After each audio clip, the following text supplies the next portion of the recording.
नमस्कार दोस्तों, मैं हिंदुस्तानी क्राइम की कहानी क्राइम फॉर चैनल में आपका स्वागत करता हूँ। 36,000 फीट की ऊंचाई पर एक कत्ल होता है। तो शायद मुझे नहीं लगता है कि दूसरा कोई ऐसी मिसाल हमें मिले। 23 जुलाई 1999, तकरीबन 23-24 साल पुरानी कहानी है। दुनिया के सबसे भीड़ भाड़ इलाके के जो जापान की राजधानी टोक्यो का जो एयरपोर्ट है, काफी बिजी एयरपोर्ट रहता है। उसी टोक्यो के एक एयरपोर्ट से तकरीबन दोपहर फ्लाइट 61 उड़ान भरती है। ये जो प्लेन है टोक्यो के हैनेडा एयरपोर्ट से इसने उड़ान भरी थी और जाना था इसे न्यू टेटोस एयरपोर्ट। जापान के अंदर ये दूसरा शहर है। इसके अंदर तकरीबन 503 पैसेंजर थे, उनमें से 14 बच्चे थे और 14 या 15 क्रूज मेंबर। तो तकरीबन मिला के 517 या 18 पैसेंजर हो चुके थे। पैसेंजर या तकरीबन हम पैसेंजर ही कह सकते हैं क्योंकि इतने व्यक्ति सवार थे। लगभग 1.5 घंटे का यह सफर था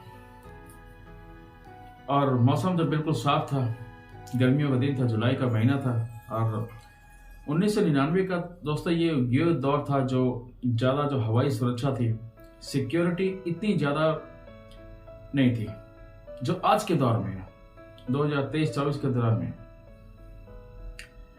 उस वक्त एयरपोर्ट की जो सुरक्षा थी, मैच लगेज चेक होते थे, जो हाथ में हम लेके जाते थे बिल्कुल चेक नहीं किया जाता था। तो हैनेडा एयरपोर्ट से जो प्लेन था टेक ऑफ कर चुका था। इस प्लेन के जो पायलट थे नायुकी नागाशिमा, 51 ईयर ओल्ड थे वो, और दूसरा जो कायुजी कोगा को पायलट 34 साल। 1.5 घंटे का तकरीबन सफर पूरा होना था। फ्लाइट में 503 लोग थे। ये जो अंदाजा लग सकता था कि ये जो फ्लाइट में इतने लोग जो थे, ये ऊपर और नीचे इकोनॉमिक क्लास और प्रीमियम क्लास का प्लेन था, काफी बड़ा था और तकरीबन 15-20 मिनट हो चुके थे और अचानक लोगों ने देखा कि एक नीचे की तरफ नौजवान बैठा है। उसका नाम जो यूजी निशिजामा, ये अचानक वहां से उठता है। तो लोगों ने देखा कि ये व्यक्ति बड़ा अजीब था, इसने मोटे कपड़े जैकेट वगैरह पहनी हुई है। हालांकि वो जो वक्त था, गर्मियों का दिन था, जुलाई के महीने में गर्मियां होती है। तो लोगों ने देखा कि कपड़े बड़े गंदे से पहने हुए और जैकेट वगैरह पहनी हुई है। तो क्या यार, इतना कौन देखता है? जब हम प्लेन में होते हैं तो सभी अपना अपना ध्यान रखते हैं। तो ठीक 15-20 मिनट बाद ये अपने सीट से उठता है और उठने के बाद ये उस सीढ़ी की तरफ बढ़ता है जिस तरफ ऊपर की तरफ ये सीढ़ियां जो ऊपर की तरफ जाती है। और पायलट और जो को पायलट वो ऊपर की तरफ कॉकपिट के अंदर थे। तो निशिजावा अचानक उठता है और उस सीढ़ी के पास पहुंचता है और सीढ़ी के पास पहुंचने के बाद अचानक जब वहां से एक एयर होस्टेस गुजरती है तो उसे पकड़ लेता है और पकड़ने के बाद अपनी जेब से एक चाकू निकालता है और चाकू जो है उसके गले पर लगाता है और कहता है कि जल्दी से मुझे कॉकपिट की तरफ ले चलो जहां पर पायलट और को पायलट बैठा हुआ है। तो उसे समझ नहीं आया, उसे लगा कि शायद ये कोई मजाक कर रहा है। तो लोगों ने भी देखा, जो आसपास लोग बैठे हुए थे कॉकपिट के बाहर, कि ये व्यक्ति क्या कर रहा है।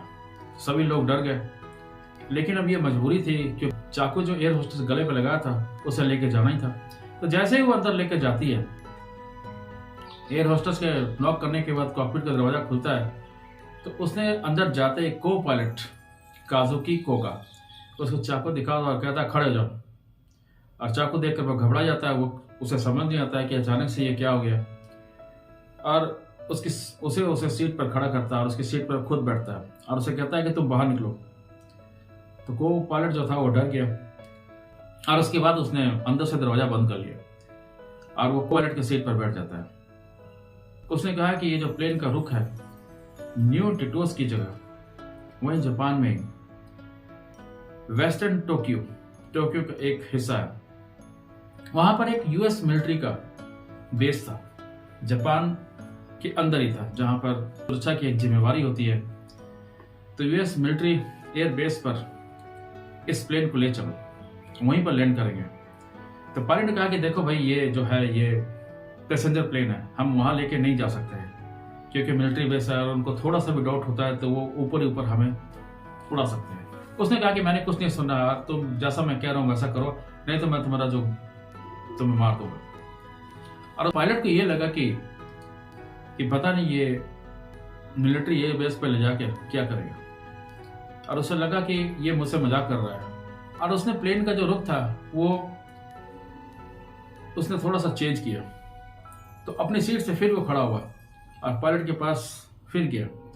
और जाने के बाद उसने कहा कि जैसा मैं कह रहा हूं वैसे ही करो। तो पायलट को यह लगा कि शायद ये मुझे मारेगा नहीं, क्योंकि इसे पता है कि अगर मेरी मौत हो गई तो ये भी मारा जाएगा। लेकिन उसे पायलट को यह नहीं पता था कि ये बहुत सीरियस है। आखिरकार उसने, जब पायलट ने उसकी बात नहीं सुनी तो उसने जो चाकू था उसकी गर्दन पे घुमा दिया। अब थोड़ी देर में जो पायलट जो था वो अपनी सीट पर, तकरीबन उनका जो गला था 80-90% कट चुका था, खून ही खून कॉकपिट के अंदर हो चुका था। अब बाहर किसी को यह नहीं पता था कि अंदर क्या हो रहा है, क्योंकि जो को पायलट जो थे वो बाहर था कॉकपिट से। जो प्लेन है वो इत्तेफाक से ऑटो मोड पे लगा हुआ था, तो को पायलट को पता ही नहीं था कि अंदर कॉकपिट में क्या हो रहा है। तो अचानक से पायलट का कत्ल होने के बाद प्लेन में एक वाइब्रेशन से शुरू होती है और जो प्लेन है बड़ी तेजी से नीचे की तरफ आता है। तो को पायलट बाहर समझ जाता है कि कोई ना कोई गड़बड़ है, क्योंकि ये अनकंट्रोल सा लग रहा है। तो प्लेन के अंदर जो 13-14 बच्चे थे, वो जब वाइब्रेशन होता है तो बच्चों को डर लगने लगता है और वो घबरा जाते हैं कि पता नहीं क्या हुआ। अब बच्चे रोने लगते हैं और जो क्रूज मेंबर थे उनको लगा कि बच्चे रो रहे हैं, तो अब उन्होंने थोड़ा सा दिमाग लगाया कि एक कार्टून सीरियल्स आते थे। उन्होंने क्या कि सीट के आगे एक एलसीडी थी, छोटी सी एलसीडी लगी होती है, तो क्रूज मेंबर ने क्या किया कि जो कार्टून सीरियल थे वो लगा दिया। तो बच्चे भूल गए कि क्या हो रहा है, लेकिन जो बड़े व्यक्ति थे उनके अंदर ये खौफ बना हुआ था कि पता नहीं अब क्या होगा, क्योंकि उन्होंने एयर होस्टेस के गले पर जब चाकू ले जाते हुए उसे देखा था, तो उनके मन में वो खौफ अभी तक बना हुआ था कि अंदर पता नहीं क्या हो रहा है। और ऊपर से प्लेन जो था वो वाइब्रेशन कर रहा था। तो पैसेंजर को बताया गया, क्रूज मेंबर थे और जो को पायलट था उसने पैसेंजर के साथ बात की कि अंदर ये सिचुएशन हो चुकी है, तो और वो अंदर से लॉक उसने किया हुआ है। तो कुछ लोगों को तैयार किया गया। जब सारी सिचुएशन जो पैसेंजर थे उनको पता चले कि अब कुछ ना कुछ गड़बड़ है, हम मारे जा सकते हैं, तो अंदर एक खौफ बना हुआ था। तो कॉकपिट के पास जाने के बाद जब उन्होंने देखा कि दरवाजा खुल नहीं रहा है, काफी कोशिश करने के बाद दरवाजा खुला गया और को पायलट के साथ कुछ जो पैसेंजर थे वो अंदर दाखिल होते हैं। और अंदर का जब उन्होंने सीन देखा तो वो सारे डर जाते हैं। देखा कि जो पायलट है उनकी गर्दन पूरी तरह कटी हुई है और वो मुर्दा पड़े हैं, और एक नौजवान को पायलट के सीट पर बैठा हुआ प्लेन को उड़ाने की कोशिश कर रहा है। और प्लेन पूरी तेजी से नीचे आ रहा था, किसी भी वक्त क्रैश कर सकता था। जब को पायलट और सभी व्यक्ति अंदर आए तो सबसे पहले उन्होंने थोड़ी सी हिम्मत के साथ उसके हाथ से चाकू लिया और उस पर काबू पाया गया और उसे पकड़ लिया गया। और पकड़ने के बाद उसे कॉकपिट से बाहर ले गया और जल्दी को पायलट जो थे अपनी सीट पर बैठे। को पायलट थे वो सीट पर बैठने के बाद उन्होंने जल्दी ही प्लेन को कंट्रोल किया और काफी नीचे आ चुका था, तो उन्होंने अपनी हिम्मत से, अपनी सूझबूझ से प्लेन को फिर ऊपर की तरफ उड़ाया। अगर वो थोड़ी देर बाद अंदर जाते तो शायद ये प्लेन क्रैश हो सकता था। तो प्लेन को फिर से उसकी जो हाइट थी उसे हाइट दी गई और को पायलट ने बहुत जल्दी एटीसी को संपर्क किया और उसने सारी सिचुएशन बताई कि हमारे साथ ये हो चुका है और हमें इमरजेंसी लैंडिंग की जरूरत है, आप डॉक्टर को भेजो एम्बुलेंस में। और इसके बाद हैनेडा एयरपोर्ट की तरफ प्लेन का रुख किया गया और हैनेडा एयरपोर्ट पर उतरने की इजाजत मांगी गई और इमरजेंसी भी डिक्लेयर कर दी गई थी। आखिरकार तकरीबन 12:15 बजे ये प्लेन सुरक्षित हैनेडा एयरपोर्ट पर लैंड कर जाता है। और तब तक लोगों को ये यकीन नहीं हो रहा था कि हम शायद सुरक्षित भी पहुंच सकते हैं, लेकिन को पायलट की हिम्मत और सूझबूझ के साथ जो प्लेन था वो हैनेडा एयरपोर्ट पर सुरक्षित उतर जाता है, लैंड कर जाता है। और तमाम जितने भी व्यक्ति थे सभी को उतारा जाता है, और जिसने ये जो हाईजैक किया था उसे भी पकड़ लिया गया, और पुलिस आती है, उसे अपने कब्जे में लेती है और उससे सारी बातचीत करते हैं, और पायलट को डेड डिक्लेयर कर दिया जाता है। अब इसके बाद सवाल सबसे बड़ा ये था कि 29 साल के एक शख्स ने 36,000 के फीट पर इस तरीके से क्यों किया? इस प्लेन को वो क्यों उड़ा रहा था? को पायलट की सीट पर जाकर वो क्यों बैठा हुआ था? कहां लेके जाना चाहता था? जब पूछताछ की तो उस सारी बात पता चला कि ये जो लड़का था 29 साल का, यूजी निशियामा, टोक्यो में पैदा हुआ और टोक्यो में इसने पढ़ाई की, लेकिन ये हमेशा भीड़ से कटा हुआ रहता था। इसके दोस्त बहुत कम थे, ये ज्यादा दोस्ती करता नहीं था, अकेला ही रहता था। और जब बड़ा हुआ था उसे एक ही शौक था कि कंप्यूटर पे गेम खेलना, कंप्यूटर पे वीडियो गेम खेलना, और वीडियो गेम में खास तौर पे ये प्लेन उड़ाता था।